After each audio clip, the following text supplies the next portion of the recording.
It starts with desert winds and whispers, but a minute in, you are hearing synth pulses and pounding drums. And by the end, the choir and the brass are shaking the cinema. That's not random, that's the 3-act trailer queue model. And in today's video, I will show you what it is, why it works, and then I'll show you step by step how to create one yourself. Editors need modular sections.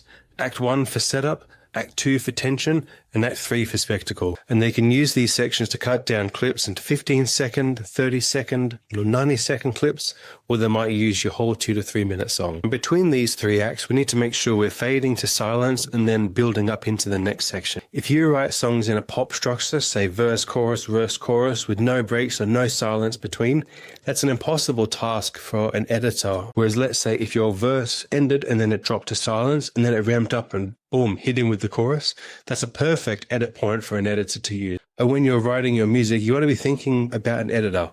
Always thinking about what can I provide the editor, what tools would they want, how can I make their job to edit my music as easy as possible. And Hollywood trailers have trained the audience to expect that cinematic arc.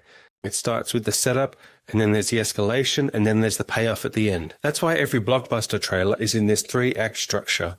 And that's why when we are writing our music for trailers, we need to make sure our music also lines up with this 3-act structure. And at the end of the day, the trailer, the piece of media, is the most important. So the more things that we can sync up with the video to support the video, it's not just going to make the trailer better, but it's going to make the editor's life, who's editing the trailer, so much easier.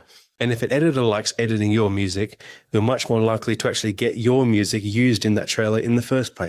Now, Act 1 is all about atmosphere and intrigue. You're pulling people into the world of the movie, you're setting the scene, but you're not giving away too much. And we make sure the end of Act 1 fades out completely before the start of Act 2. At the start, it leaves a lot of room for dialogue and other sound effects. Our music takes a bit of a backseat, but it still supports what's going on screen. Because if you go too hard too soon, your music has peaked before the story begins, and you want to make sure your music follows the arc of the story, especially in the trailer. And editors regularly use Act 2 over trailer music song for things like montages, fight scenes, or rapid-fire visuals. If the build-up of your Act 2 feels really static, then the energy dies.